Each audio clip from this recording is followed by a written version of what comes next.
Good evening, everybody. The Music Fan is back, bringing smiles to the faces, knowledge to the people, and most importantly, music to the masses. And I am back with another part of the Digging Through Discographies with Stone Temple Pilots.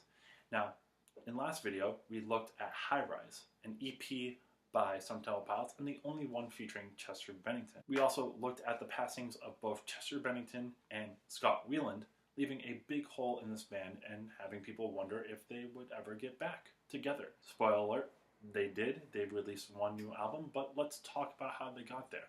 So, in February 2016, Stone Temple Pilots launched an online audition for new vocalists, stating, if you think you have what it takes to front this band, record with this band, and tour with this band, we would dig hearing from you. In September of that year, rumors circulated that Filipino musician John Borja was the top candidate for this job.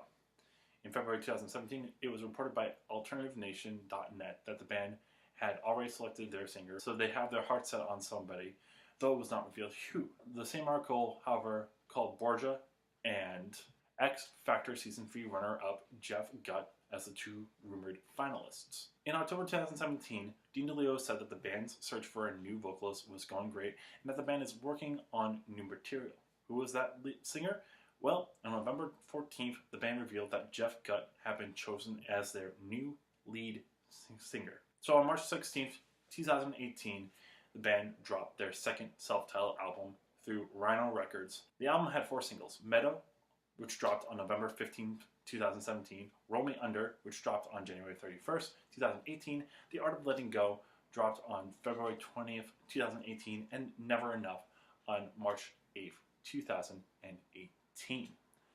So, I have talked about this particular album before on one of my RU-ins. So if you've watched that, thank you for watching this one, I guess.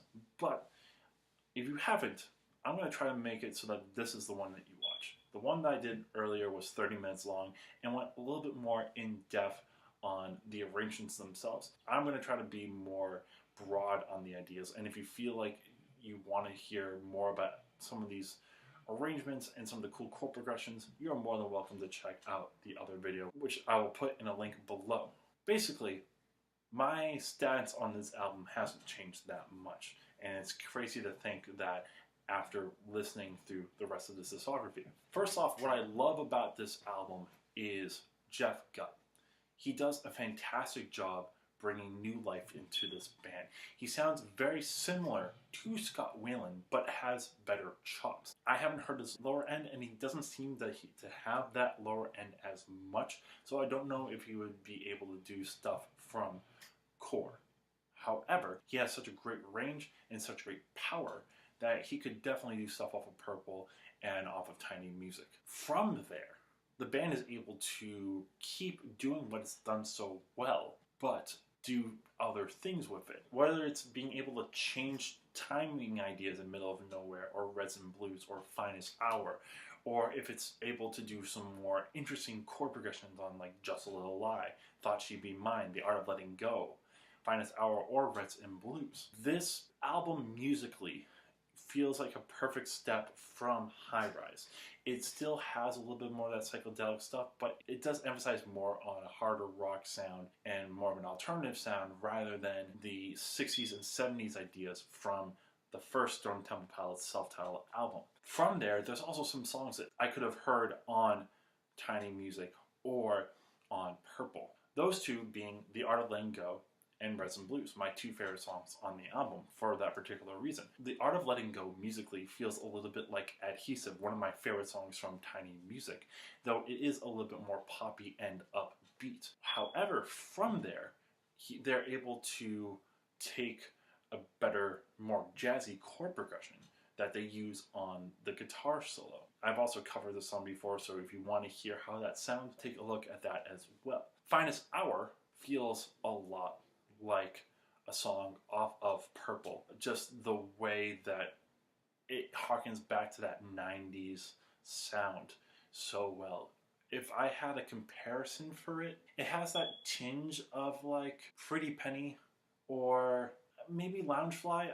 It has that more acoustic feel that could have easily have been found on Purple. That to me shows that this band can be what it was before and even be better. Also from there, Robert DeLeo does phenomenal bass work. On the previous Stone Temple Pilots album with Scott Weiland, it didn't seem like there was much of interesting bass lines. This one is chock full of it.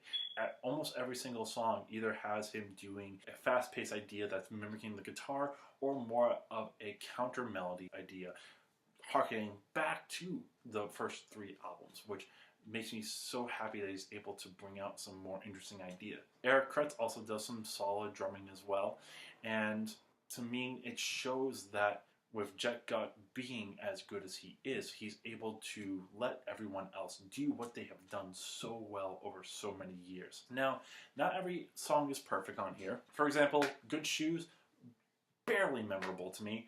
Every time I listen to this album, I can't remember what that song sounds like. It just doesn't stand out in comparison to everything else. And then Guilty and Just a Little Lie aren't necessarily my favorite songs either, but I will say Just a Little Lie has a little bit more interesting ideas in the pre-chorus. Though, what frustrates me with Just a Little Lie is that idea doesn't stay long enough for it to shine. It goes into this other chorus idea, which, doesn't really work as well for me. But I think throughout this whole entire album, there's a lot of songs that are very memorable, with Middle of Nowhere being a fantastic, kind of Velvet Revolver-y kind of song, but also just really fun, really bluesy, and fast-paced that opens up this album fantastic. Meadow is more of a glam rock song that harkens back to some of the Tiny Music ideas as well as parts of the previous Stone Temple Pilots album. Just a Little Lie is bluesy. 6/8 is really in your face in terms of just how powerful it is. Unfortunately, this is another one that feels a little bit weird to me in terms of the chord progression. I wish that it went somewhere else musically, but it's totally fine for me. I can't knock a song because I feel like it's supposed to go somewhere else. That's what the band wanted. Thought You'd Be Mine feels a little bit like Velvet Revolver's The Last Fight, and it does very well, though again, this one feels like it could have gone somewhere else chord progression-wise. Rolling Me Under is one of the hardest songs on the album. It shows off Jeff Gutt's power in his voice so well. Never Enough is another bluesy-ish song. And then Finest Hour is one that has a lot of great colors in it, though isn't the most interesting chord progression wise. Lyrically, I will say this album also doesn't do much for me. There are some good moments, like the imagery on Reds and Blues, the ode to Whelan on Finest Hour, the idea of finding home in a loved one for the art of letting go, and the carefree nature of Meadow is nice. But everything else doesn't really do much for me lyrically. It shows that Jeff Gutt doesn't have the lyrical prowess that Scott Weiland did. The metaphors aren't there. The imagery isn't as interesting to me. But again, this is a first album from them. It can get better. And again, that might just show the imagery that came from the use of drugs. That could have been the reason for some of the imagery of Weiland's. So again, it's a give and take. Lyrically, it isn't as interesting, but it's a fun ride throughout. And if you love what the previous 2 albums, High Rise and Stone Temple Pilots, gave you for sound-wise, you're going to like where this progressed. And you even hear some ideas from Purple and Tiny Music, which is, again, a nice touch. So, where would I rank this? When I did my Are You In on this, I said that this would be the 4th best album. A nice bridge between the first 3 awesome albums and the other 3 underrated albums. And I still agree with that. I think this is the most solid album that they've had since Tiny Music. This has bridges of old, but also works new in a great way. Jeff Gutt is going to be a fantastic singer for them if he keeps up and if they keep up. And I would love to see where else this band can go and how far they can take their ideas. Because I love Stone Temple Pilots and I would love to see them be able to go for, another couple of albums. It would be cool to see that. So, with my final rankings, I go number 7 is number 4. Number 6 is Stone Temple Pilots. Number 5 is Shangri-La-Dee-Da. Number 4 is Stone Temple Pilots. Number 2. Number 3 is Core. Number 2 is Tiny Music. Number 1 is Purple. I think what we see from this is when the albums are kind of one note, like number 4 and like Stone Temple Pilots, the first one, it doesn't really register that much to me. But when you get some more diverse ideas, that's when you start to have better albums. Shangri-La, even though it doesn't have as many hits, it's more experimental and more interesting to me. The 2018 Stone Temple Pilots had a lot of diversity and brought back sounds that I enjoy from previous albums, but the previous albums, of course, are the best ones. Core, number 3, is great, but it's not as diverse in sound. Tiny Music is a phenomenal experimental album, but Purple is the one that does it best, the one that has the most diverse sound and the best hits to me. So, finally, this album peaked at number 24 on the Billboard 200. Meadow peaked at number 6 on the US main rock charts, and Roll Me Under peaked at number 16 on the US main rock charts. That's it for so far for this band. We'll see what else they can come up with. But this is not the end of this particular chapter for Stone Temple Pilots. As I had said before, while going through a lot of these albums, there's a lot of side projects for this band. So I'm going to spend the next however how many weeks talking about some of the side projects, being Velvet Revolver, Army of Anyone, Talk Show, as well as the 3 solo albums from Scott Weiland. Now, I'm not exactly sure how I'm going to do it just yet. I might branch it off into one by one, or I might pair everything together, so like all the Velvet Revolver albums, all the Scott Weiland albums.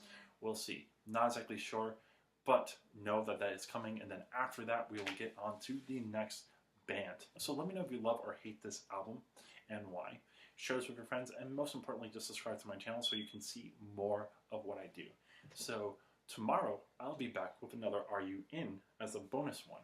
So until then, this is Music Fan, and I am signing off.